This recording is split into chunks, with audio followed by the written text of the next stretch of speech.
Hello, gentlemen. Sol Invictus here. Today we'll be covering a little bit of Pharaoh. This is going to be a multiplayer battle, a 1v1. Straight off the bat, what I must say is that it's kind of tough to get a game going unless you're playing in peak hour. Although you always find somebody, but I mean, there's less people than in Rome too, so we'll see how that goes. If people give it a try and all that, I think it could potentially be interesting. Without further ado, so I'm probably around 10 game deep in this game. I want to say I won probably 4 out of the 10. Some people are just better than me so far, but I'll keep on grinding the stone and trying to get good at this game.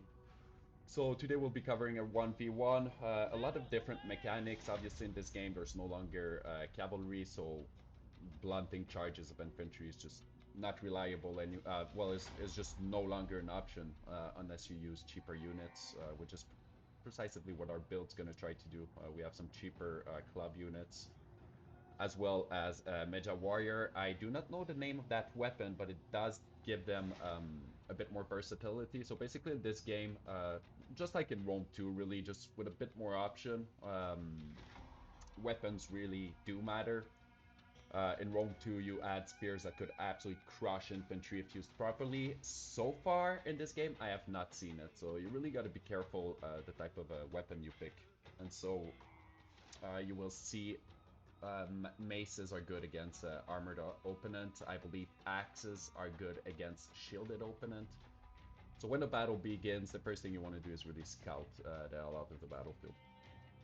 As far as skirmishers is concerned, it feels different than Rome 2 in the sense that you're really more chipping at that red line, which is going to be the armor of your opponent, and so therefore it seems a bit, well, I guess similar to Rome 2 in that extent that you really want to damage some unit and then attack them.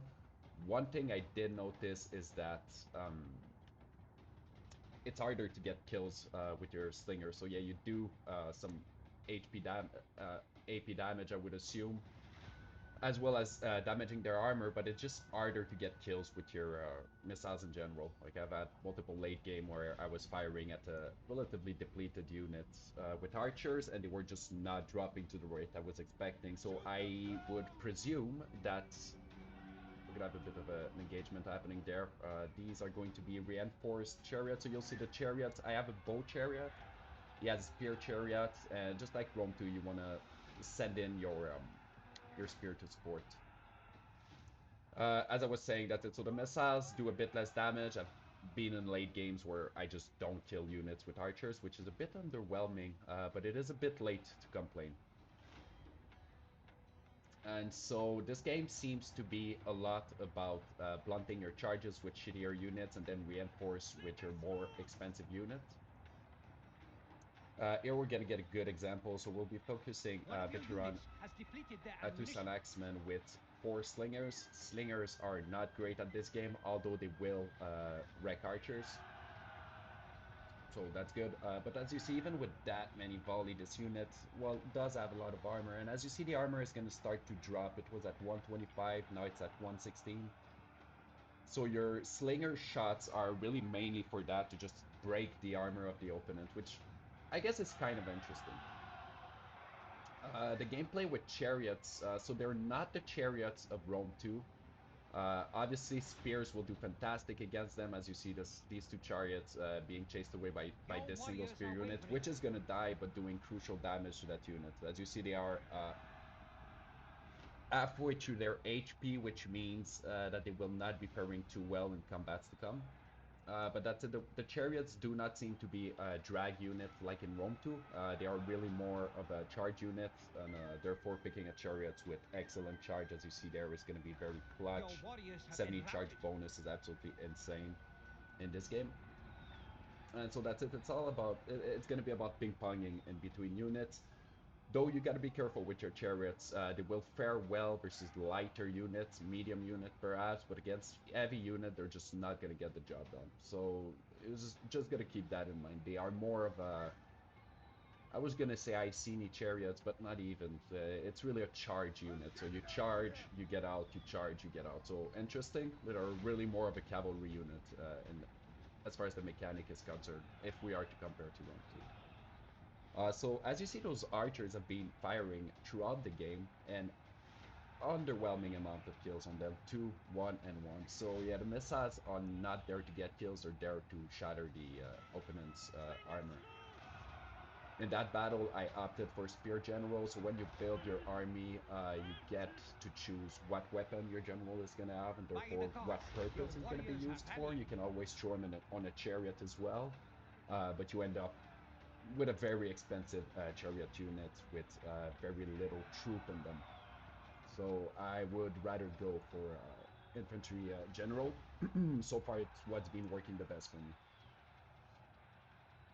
In this unit, you're gonna in this game, forgive me, you're gonna see a lot of units coming back from routing. The game feels good as far as charges and all that is concerned. Although I do get a little bit of a Warhammer vibe when I started playing, where sometimes I just don't understand what happened to your unit. It seemed like they got a charge into a shittier unit, but did not get the kill because basically they got reinforced right away. So I think what happens is that the kill just happened way slower than what we're used to in Rome 2. So sending in your elite unit against a cheap unit is not necessarily the right thing to do. Like, it's harder to get the quick knockout punch as you would by charging a freaking I don't know, a levy free with a chosen sword where you just get a quick knockout, you can retreat your chosen sword. It seems to be way different in this game, so yeah. But I was talking about the cavalry charge blunting from Rome 2 for multiplayer. You see, you have the same mechanic, but it's going to be with infantry now. So you use your cheaper infantry to blunt the enemy, and then reinforce, forgive me, with your stronger unit. Same goes if you're reinforcing against an elite unit, it's going to be clutch. So our chariots have been doing some damage throughout this game.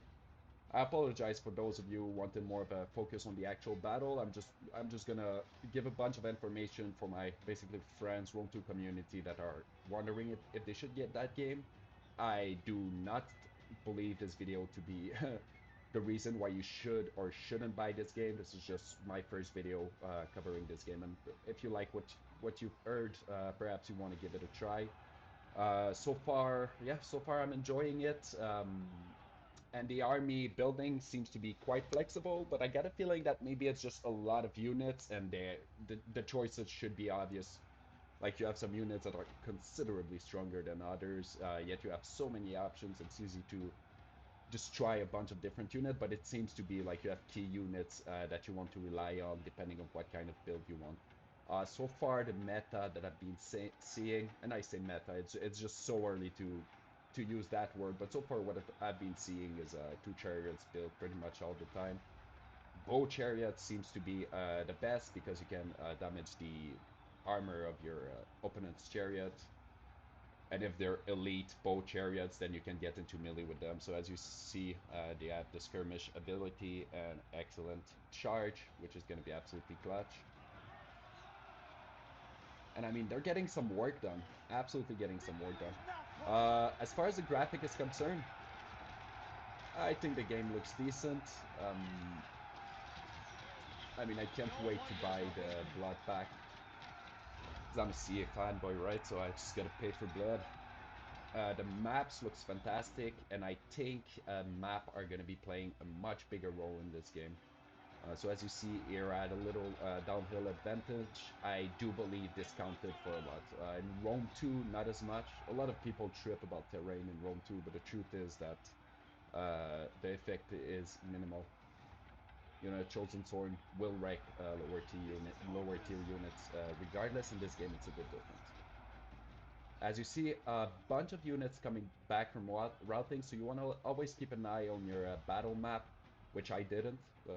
One of your units has depleted Another their ammunition. things that I've realized is if you keep a spear with your missiles most of the time, they're going to be so much more useful. And that, I mean, that's a no-brainer, really. And the trick really is there's some sort of a dance between your chariots and the the enemy's chariot. Victory It is within seems to your be grasp. all about shadowing your opponent's chariot because the chariots will wreck missiles and will do well on rear charging and so on. So you really gotta just follow your chariots, and now, you know, eventually we'll have to see and test, you know, okay, so then does 4 chariots become better, like 2 bow chariots and 2 spear chariots, or you keep 2 to shadow the enemy and you try to use the other 2 for flanking maneuvers. That could potentially be a game plan, but they do require a lot of attention, a lot of charge order. If you get them into spears, they're going to get brutalized. From what I've seen, if you have high charge chariots, kind of like Cataphract in Rome 2, you can afford to charge them into spears unless they are in shield wall and just pull them back ASAP. So yeah, we'll have to see. Hopefully you guys enjoyed whatever feedback I was able to give you. It's not much, but it is what I can do right now with the amount of knowledge I have in this game. The elite Magi warrior seems to be extremely strong. I would assume this is Magi rather than Magi, but the Magi warrior seems to be pretty strong. It's one of those units that I've been using a bit recklessly, and they still get a nice amount of kills. As you see, the slingers have been firing throughout the battle. Not a lot of kills. Not a lot of kills. Although we did see those archers picking up the kills, so once the armor of the enemy was depleted, they were able to do slightly better. Spears serving their purpose. Obviously, they were chasing down the enemy's chariots, and as you see, he had spear chariots there. I had the bow chariots, so a bit more potential of damaging their armor and then colliding with them with the support of spears. My opponent did not have the support of spears. Although the battle right after, he fixed that and he kept his chariots closer to his spear, so that was a nice adjustment. Both of us opting for the spear general. So when you go for the spear general, basically, you kind of expect to have to defend against chariots. As per, if you want to go for a kill, you might as well just go for I'll show you a bit how the builds work. You might as well just go for a stronger weapon. So. Let's do custom battle. That big large, perfect. So yeah, that's your general right there, and you pick, it could be an archer, chariot archer, spear for the countering purpose of the chariots. The Khopesh is the name of that weapon, is going to be strong against shield, it seems like. Yeah, strong against shield. It's a bit more versatile than the... Let's see, we can choose let me just show you. It's a bit more versatile than the mace. Although it is strong versus shielded opponent and damage piercing, I would assume it's just less damage. Yeah. So yeah, that's pretty interesting. I think each general, you can have a different type of a weapon with them. Then you have a bunch of abilities which you can purchase for your general. They are quite cheap. Bloodlust have been one of my favorite. You basically just send a unit into Unbreakable and Berserk.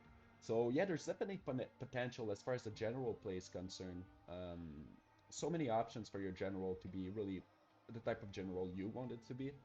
And I'd be curious to see also in the future if that makes it like modding general, kind of like what we're doing with Sub-Commander's mod, if that could open the door for many more options for general abilities and mods. So yeah, quite interesting game. We'll see. I am not recommending you to buy it just yet, but I'm not saying you should give up on it. I will be playing more games for you guys and keep on sharing about it. So hopefully you enjoyed this video. The next video will be us just building an army for fun, just showing you a bit how the army building works. So Solo Invictus signing off. Take care.